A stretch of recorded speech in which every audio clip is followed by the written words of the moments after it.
আমার মনে হচ্ছে যেদিকে পশ্চিমবঙ্গের পরিস্থিতি যাচ্ছে, এবারে 26-এ যদি কোনো মুসলিম মুখ্যমন্ত্রী হন তাহলে অবাকের কিছু নেই।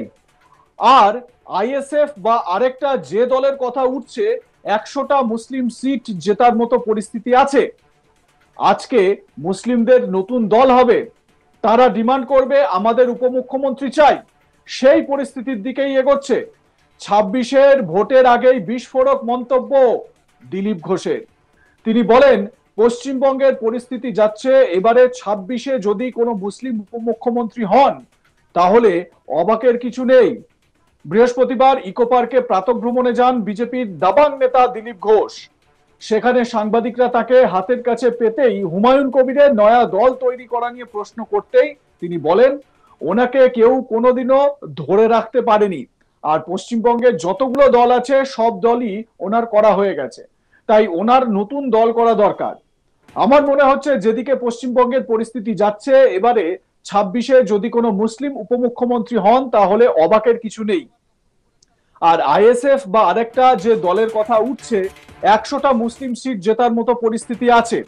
আজকে মুসলিমদের নতুন দল হবে, তারা ডিমান্ড করবে আমাদের উপমুখ্যমন্ত্রী চাই, সেই পরিস্থিতির দিকেই এগোচ্ছে।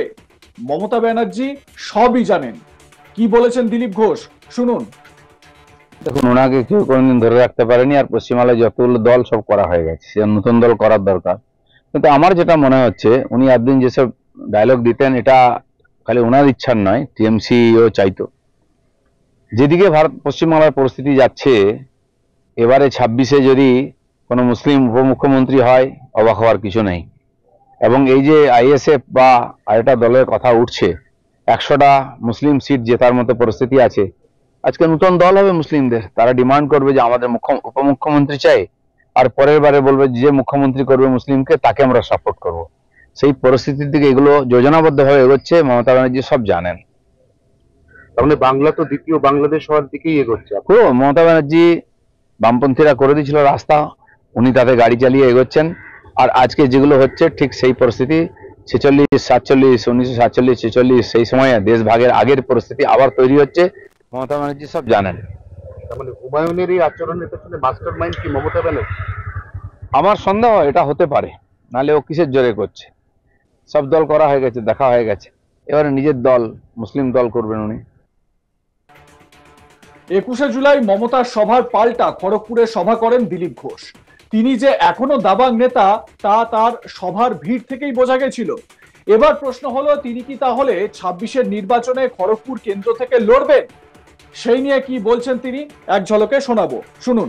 খড়গপুর যে দাদা আপনার চয়েস, এটা আপনি আগের দিন খড়গপুরেও বলেছেন, কিন্তু পরবর্তী ভোটে যদি আপনাকে সেখান থেকে প্রার্থী করা হয় বা না হয়, সেই বিষয়ে আপনি কি আপনার কোনো চয়েসের কথা দলকে জানান? দেখুন, পার্টি আমাকে 3বার ক্যান্ডিডেট করেছে, আমি কখনো টিকিটও চাইনি, পদও চাইনি।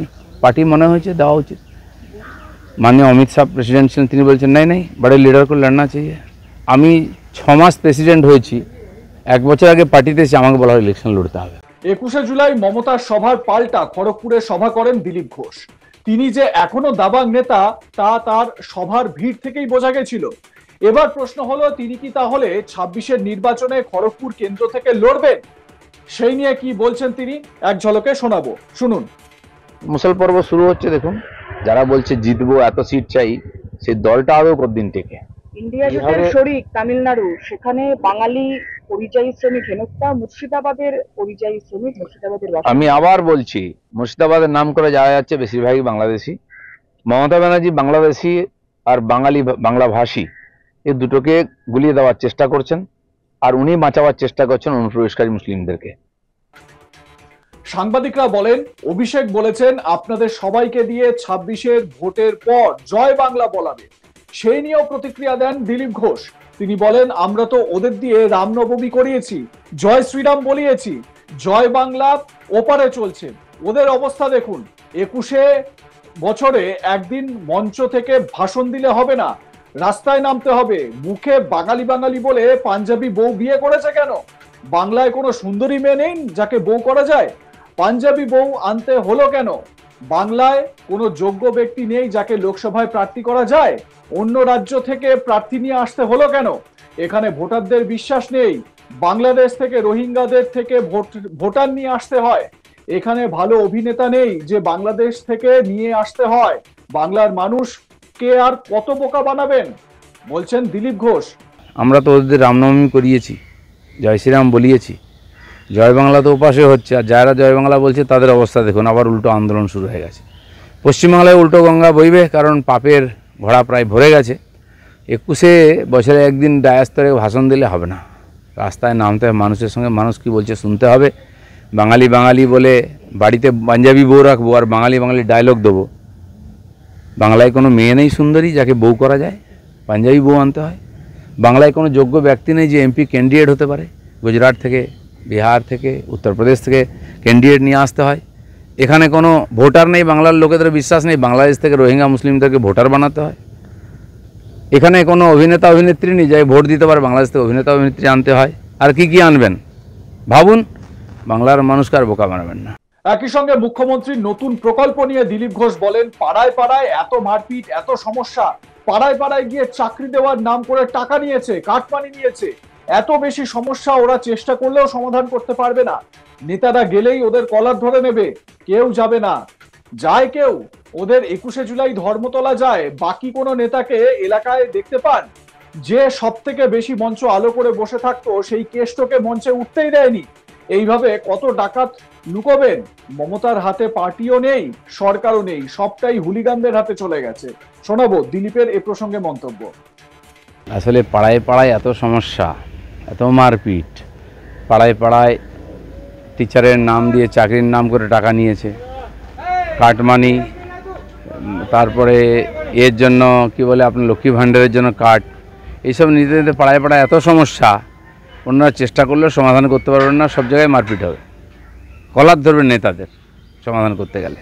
তাহলে কি আপনি মনে করছেন যে পাড়ায় পাড়ায় নেতারা যাবে না সাহস করে? না, যাবেন না তো, কতজন গেছে বলুন না, যায় কেউ? ওই 21শে জুলাইয়ে এতে আসে, বাকি কোনো নেতাকে দেখতে পান? আর যে সবচেয়ে বেশি আলো করে বসে থাকতো কেষ্ট তাকে উঠতেই দিল না ডায়াসে। এই তো পরিস্থিতি। কতজনকে লুকোবেন আপনি আঁচলের তলায়? এই ডাকাতদেরকে মানুষ জবাব চাইবে, কলার ধরবে। এবং এরপর মমতা ব্যানার্জির হাতে পার্টিও নাই, সরকারও নেই। দিলীপ ঘোষ প্রত্যেক দিন এই প্রাতঃভ্রমণে যান এবং তাকে সাংবাদিকরা ঘিরে ধরেন, একাধিক বিষয়ে তিনি তার বক্তব্য রাখেন। কয়েকদিন আগে পর্যন্ত দিলীপ ঘোষের যে বক্তব্য, সেই বক্তব্যগুলোতে তিনি দলের বিরুদ্ধে, বা স্পেসিফিক ভাবে যদি বলি তাহলে দলের কিছু নেতার বিরুদ্ধে যে তার অভিমান রয়েছে সেটা তিনি স্পষ্ট করেছেন। একবার ভেবে দেখুন, এই দিলীপ ঘোষই যখন 21শে জুলাইয়ে উত্তরকন্যা অভিযান করলেন শুভেন্দু অধিকারী, ঠিক সেই দিনই শহীদদের শ্রদ্ধাঞ্জলি দিলেন। মানে বিজেপির যারা শহীদ হয়েছেন, রাজনৈতিক হিংসার বলি হয়েছেন, তাদের শ্রদ্ধাঞ্জলি দিতে গিয়ে খড়গপুরে সভা করেছেন দিলীপ ঘোষ। এবং এই সভা থেকেই তিনি কিন্তু খুব গুরুত্বপূর্ণ বেশ কিছু কথা বলেছেন, যে কথাগুলোর মধ্যে তিনি উল্লেখ করেছেন যে কোথাও না কোথাও, মানে তার বক্তব্যে এই বিষয়টাও সামনে এসেছে যে দলের বেশ কিছু নেতা, তাদের যে ভূমিকা, তাদের যে অবস্থান, সেই অবস্থান নিয়েও কিন্তু বেশ কিছু প্রশ্ন উঠেছে। দিলীপ ঘোষ নিজের বক্তব্যে সবসময় আদি বিজেপির যারা রয়েছেন তাদেরকে প্রাধান্য দেওয়ার কথা বলছেন। আপনাদের এই বিষয়ে কি মতামত জানাতে ভুলবেন না। দেখতে থাকুন আজ তাক বাংলা, সাবস্ক্রাইব করুন আমাদের ইউটিউব চ্যানেলটি, বেল আইকন প্রেস করুন নোটিফিকেশন পেতে।